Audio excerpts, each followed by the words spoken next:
It's looking good. Thank you very much for taking the time to be with us today.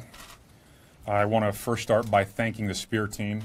This is a portion of it, but the entire SPEAR team dedicated a considerable amount of time and effort to review a lot of factors related to the discussion today and provide me with their thoughts. I also want to thank my executive team who's represented here, both the detention side and the enforcement side, who have been a big participant in our evaluation, which has gone on since I've taken office on January 1st. After the methodical review, I am shutting down Tent City. This facility is not a crime deterrent. It is not cost efficient, and it is not tough on criminals. That may have been the intent when it was first opened and there was a need. But this facility became more of a circus atmosphere for the general public. Starting today, that circus ends and these tents come down. We're going to give the criminals what they don't want, which is detention inside jails in isolated areas that are more safe for our detention officers. And we're going to give the taxpayers what they do want, which is an organization that runs efficiently. As I was looking back during the review regarding circumstances in the discussion over Tent City, it was described as a concentration camp. It has become a preferred location and a choice by inmates as a priority as where they would like to stay. That undermines and goes against all the things that we've been told for far too long. There is no empirical evidence to show that this facility in any way deters crime. By shutting down Tent City, we will be able to save approximately $4.5 million in our budget that can be used in other ways to benefit our operations and to enhance safety on behalf of the detention officers who work in difficult environments and put their safety on the line every day. I've heard many times discussions regarding the difficult conditions in Tent City during certain times of the year, and I recognize those challenges. But those challenges have had a more severe effect on the detention staff who are in full gear, working difficult long hours and overtime in very trying conditions with difficult dynamics.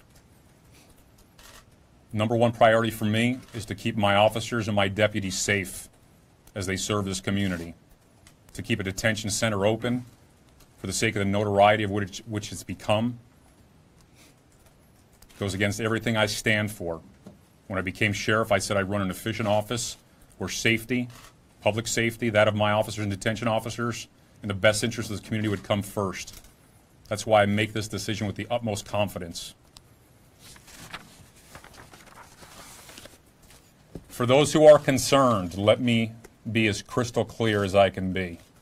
I have 5 other detention centers with plenty of space.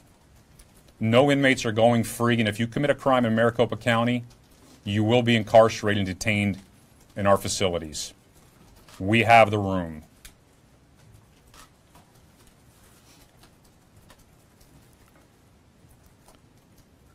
This organization is considerably understaffed, and every day when these officers go to work in environments where 1 or 2 detention officers have to account for 150 to 200 inmates, that is not a healthy or safe environment. They are my priority. By shutting down Tent City, I'll be able to relocate a considerable number of detention officers in areas of need to enhance safety and security. Any argument otherwise is irresponsible and unselfish. And I state that meaning those who want to criticize the purpose behind closing this tent down.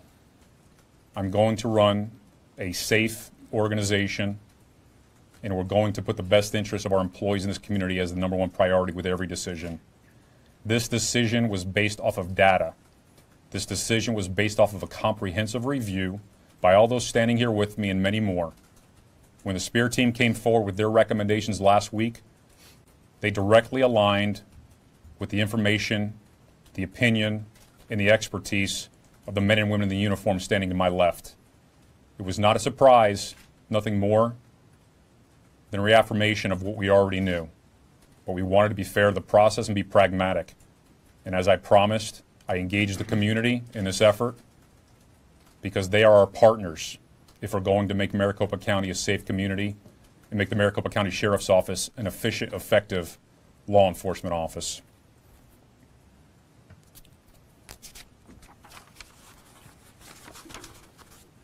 Just going to close by telling you there is no decision too difficult for me to make when it serves the best interest of this community. I was elected and empowered to do that on your behalf, and I take my responsibility extremely serious. This morning, the first thing that I did was I went to Tent City and visited with my employees there so they'd hear it from me first, because I owe that to them. They're the ones who've made the sacrifices. They're the men and women who made that facility function in a manner against all odds and all challenges. So all the notoriety and exposure that it got merely undermined the efforts and the great work that they were doing. This organization is refocusing to ensure that everyone appreciates what the men and women in uniform and the civilian staff who support them do every day.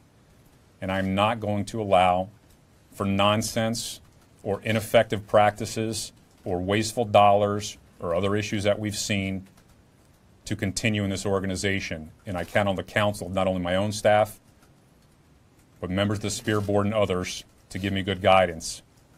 But I own this decision because it's the right decision. I made it because I'm the sheriff of this office, and I take my responsibility serious, and I take the safety of the men and women who work in this office serious, and the public safety of this community is a #1 priority. That will never change. So thank you for your time. I'm going to turn it over to Grant first or take questions. So I'm going to turn it over to our chair of the Spear Board, Grant Woods. Thank you. Okay, well, thank you, Sheriff. Thank you for doing this. On behalf of the entire Spear Committee, we thank you for reaching out to the community. I can tell you we had a real cross-section of the community. We expect to continue forward here if the sheriff calls upon us on other issues. But our first one that he gave us was Tent City and what to do with it. When I say cross-section, I think you should understand it's a real cross-section. I'm talking about from very conservative people to pretty liberal people. People from leaders in the East Valley to the West, North, South. I mean, we pretty much had it all here. And you should know that our recommendations, our conclusions, everything that you read in our report was unanimous. So I think that that speaks to a number of things, to the commitment of the group here, which I was proud to chair, and also to the subject matter itself. Tent City was started in 1993. The alleged purpose was to meet a surge in inmate population at the jail. Tents had been used sparingly across the country in the past for temporary situations, so it was done here supposedly for that reason. It had the capacity of having 2,100 inmates. It peaked at 1,700 inmates. Today it has, last several years, it's averaged 700 to 800 inmates. So it's gone from 1,700 to less than half. The costs for Tent City stay the same. It costs pretty much the same thing because you've got to supervise the entire area, whether you have 1,700 people or you have half of that. So economically, it's a problem now. Why the reduction?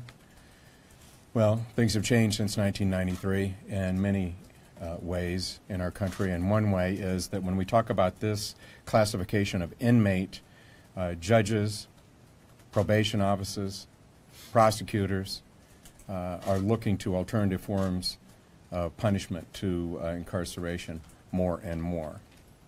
So remember who's at Tent City. These are misdemeanants, and these are people who have been given probation, and jail is a term of their probation. So they are, by definition, less serious offenders. So you see cities across the valley looking to things like home arrest, electronic monitoring, diversion programs, things like that, which are far less expensive and ultimately get the same job done of protecting the community and still applying some sort of punishment to the defendant.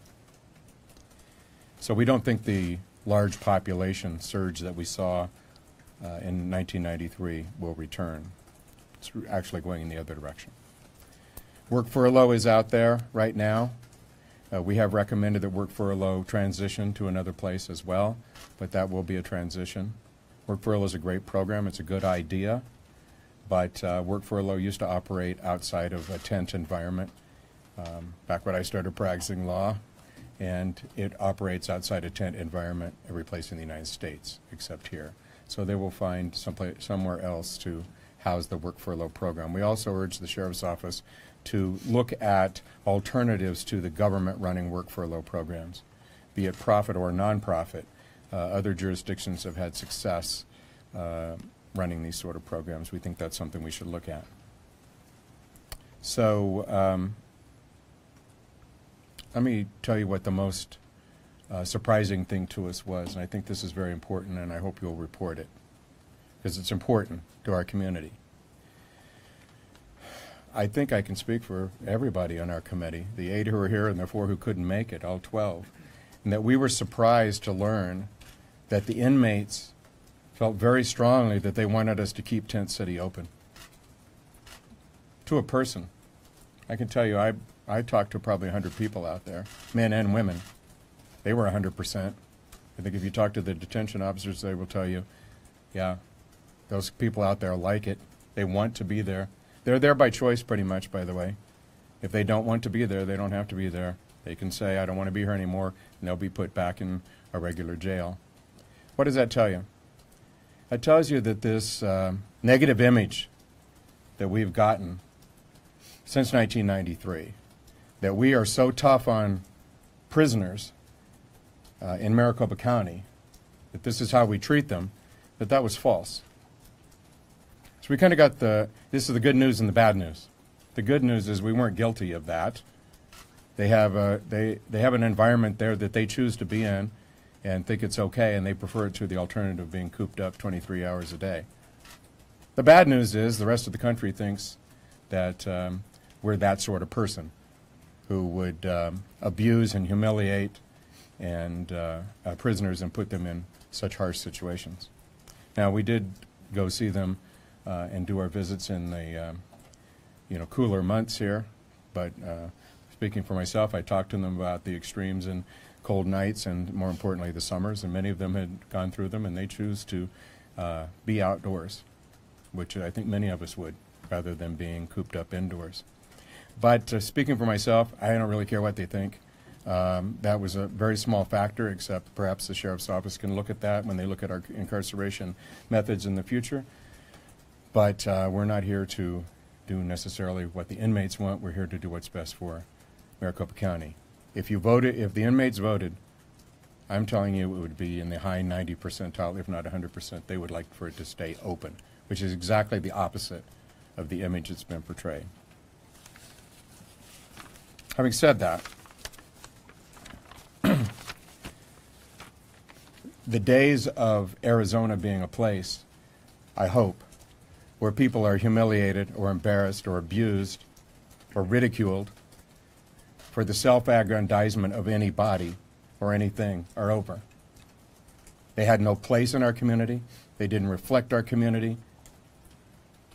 And we're moving on. This jail, this office, and hopefully our whole governmental structure is going to more accurately reflect the people of this community, which are much better than that. So those days are over, and that message should go out. And thank you to the sheriff for taking such quick action and announcing today he's going to shut down Tent City. So let me just read you our conclusion. It's one paragraph. Again, this is all unanimous. As the old legal maxim states, When the reason for the rule ceases, the rule itself should cease to exist. Tent City was established to fill the demand for quick and inexpensive beds. Attitudes toward incarceration for many crimes have changed since 1993. By closing Tent City, needed money can be saved by moving all of the prisoners to other MCSO jails. The work furlough program will not suffer from the closure. Significant money will likely be saved by a better use of staff and hopefully a significant reduction in overtime. Given that the reason for the creation of Tent City has ceased, we recommend that Tent City be closed and its inmates transition back into the rest of the county jail system. There will be a transition period necessary, but there is no reason this change cannot now be enacted and implemented with proper planning. Okay. Thank you. And we're going to, Lydia Guzman from our committee is now going to read that last conclusion in Spanish for you, and she'll be available, as will I, and the rest of the members when we're done here.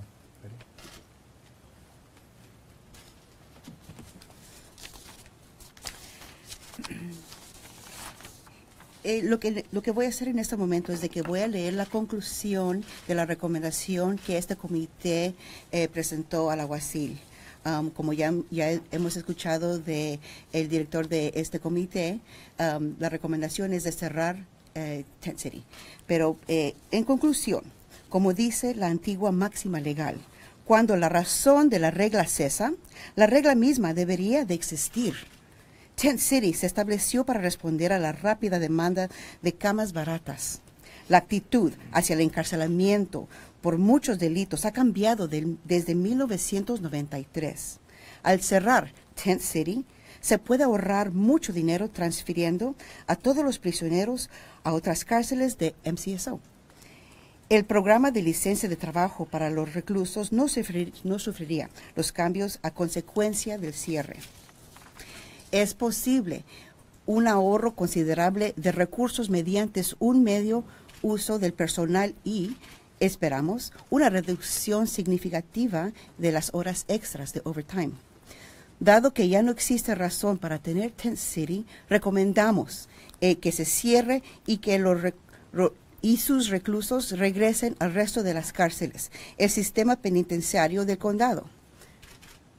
Para un periodo de transición necesario, habrá un periodo de transición necesario, pero no hay razón para que este cambio no pueda aprobarse ahora y implementarse con una planificación adecuada. Respetuosamente, los miembros de ese comité. Gracias.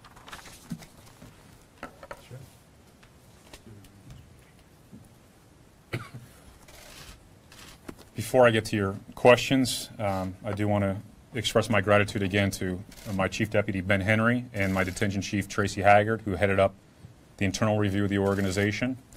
This process will not happen overnight.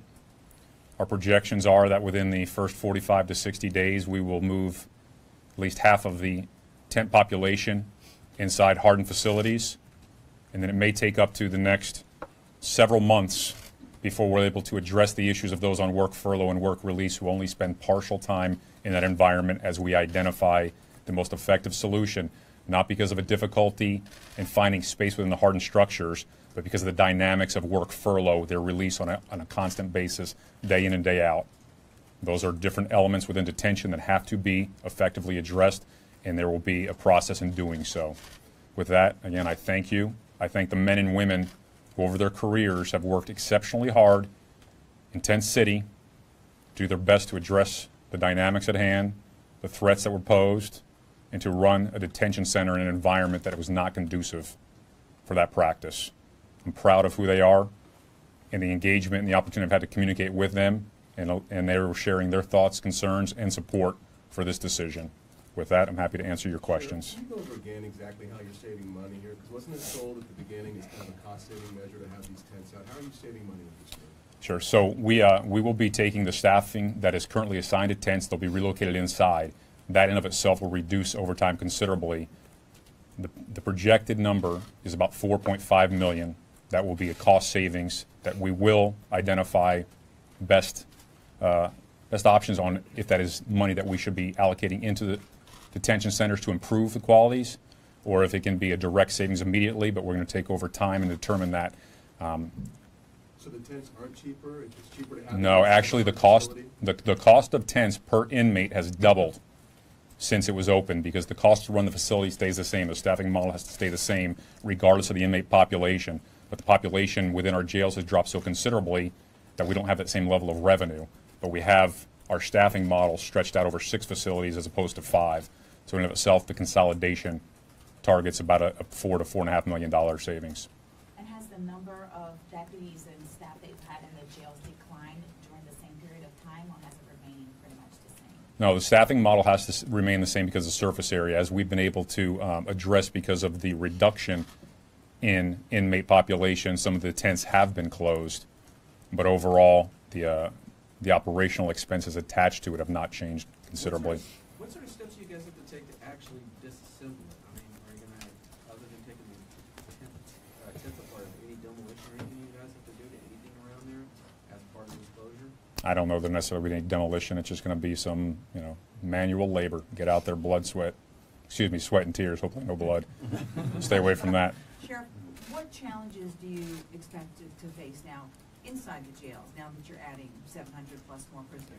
Well, And how are you going to deal with those? The benefit is that our detention staff will actually be able to supplement areas where we are dealing in environments that are more controlled environments, not a spatial issue, less overtime, which means that my staff will not be exhausted. They will not be working extra shifts, longer hours. So all these factors create an environment where their health and well-being is the first priority, and their ability to manage areas. As an example, we have some pods where there are 2 detention officers responsible for over 150 inmates. Their challenge is just finding time to go to the restroom and not leaving their partner by themselves. These are things that we don't take into consideration when we roll out of bed every day and go to work. That's a reality for them. So any downsides at all that you see? Well, not on the surface right now. I see it as something that was unnecessary and that needed to be addressed for quite some time. Now, we work in an uncontrolled environment. We work in the most challenging profession in the United States. Nothing is perfect, and if we have to make adjustments as we go, I'll do so. This is not a decision that won't have any kind of modifications along the way, but it's a decision that's the right decision for the circumstances we're dealing with right now. What reasons did the inmates give you that they liked it? The urban legend about this for decades was it was the pits.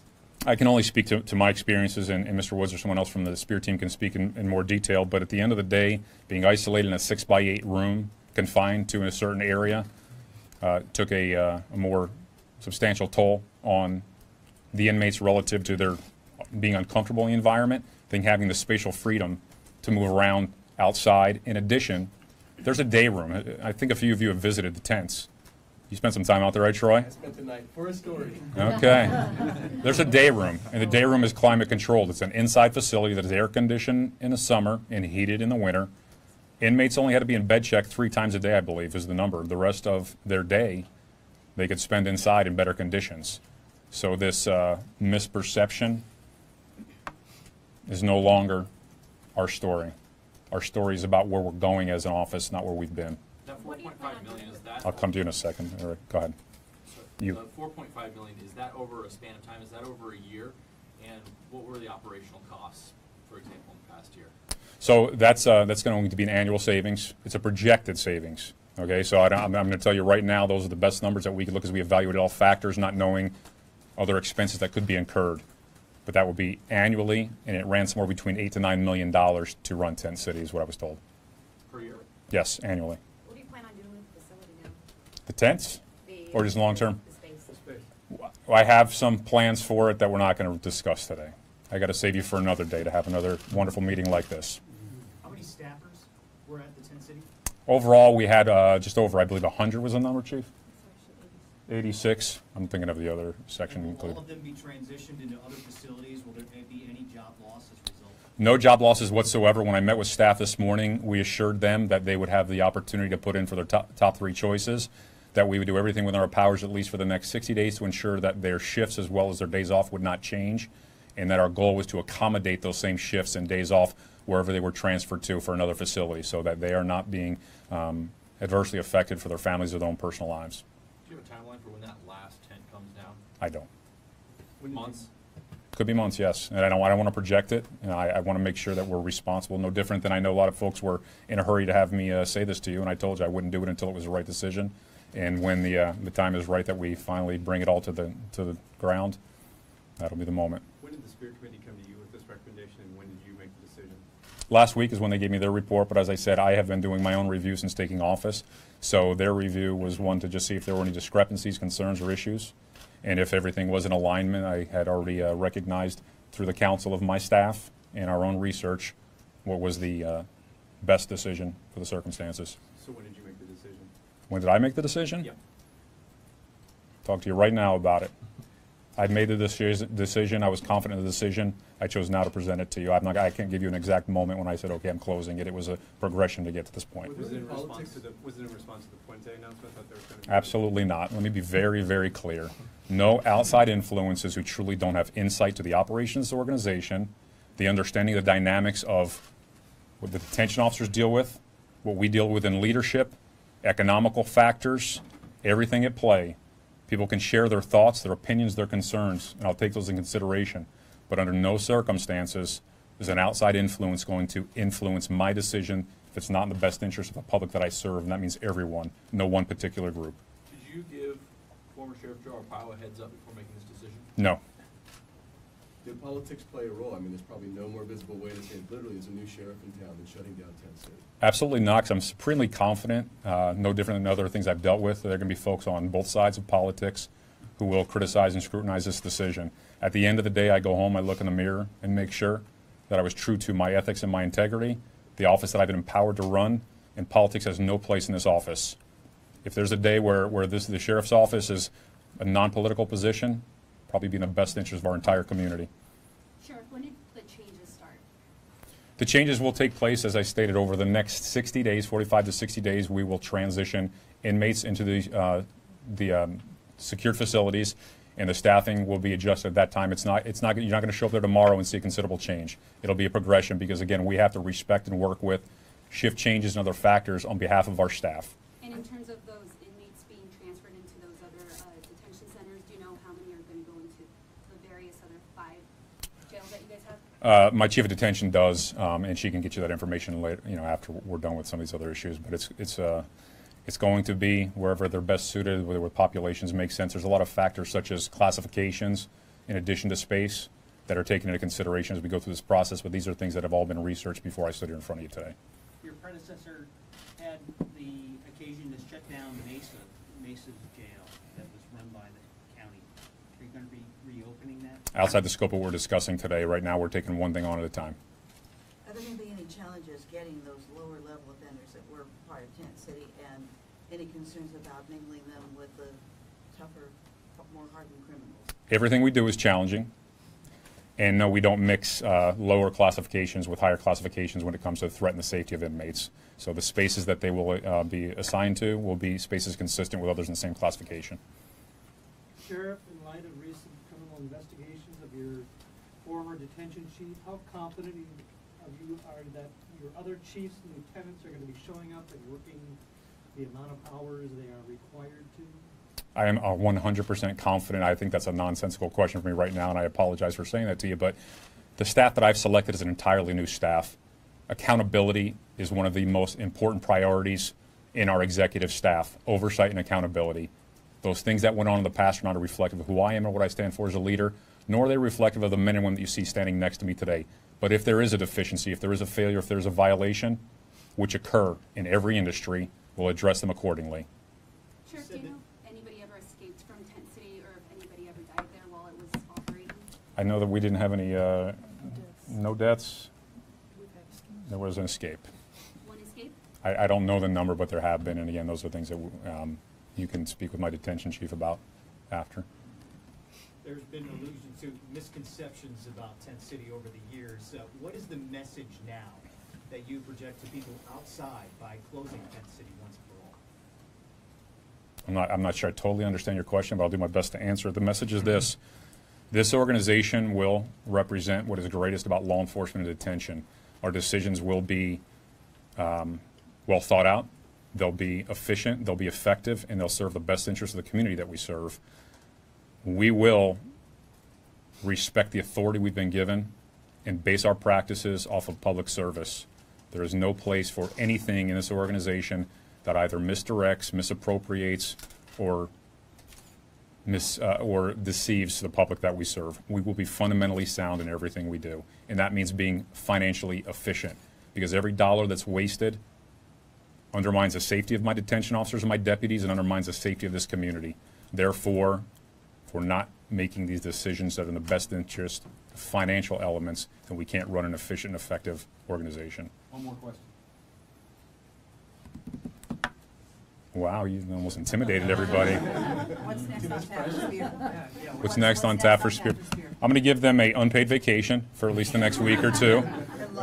We don't have anything immediately. What I don't want to do is treat this board, who's been kind enough to give us their time and their expertise, in some manner where we're calling on them for everything and anything. I will call on them when I feel it is an element that requires outside perspective, expertise, and other elements to help us to get the right decision.